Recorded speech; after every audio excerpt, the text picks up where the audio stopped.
Another incredible incident that happened with my partner Pat and me in a casino is we were in the MGM Grand, and we were again cheating with $5,000 chips. And Pat, I always like held the chips, especially after that incident at Caesar's Palace where Pat left $80,000 in the pockets of his sports coat.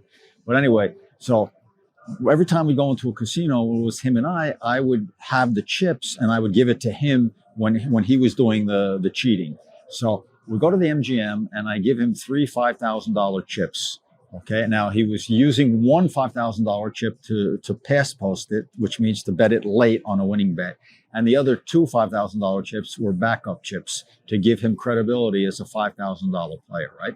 So we're cruising through the MGM looking for a table for him, a blackjack table for him to do his cheat move. And it was just one of those situations we couldn't find the right situation. So then we decide to meet in the meeting place inside the casino, which was the sports book. We always use the sports books in casinos for the meeting place to discuss things about what was going on with the casino cheating operation.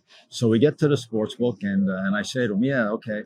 Looks like we're going to have to come back here later or something. There's no good opportunities. So like I always started to do at that point, I started to collect the chips back from him, and I would take them because I never wanted to take another chance that he would misplace thousands of dollars in cash or chips. So I said, Pat, let me have your chips. So he gives me two $5,000 chips.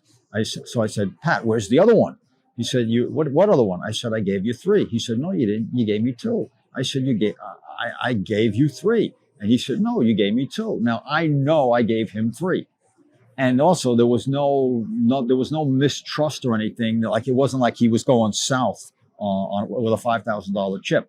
You know, he thought I gave him two and I know I gave him three. So like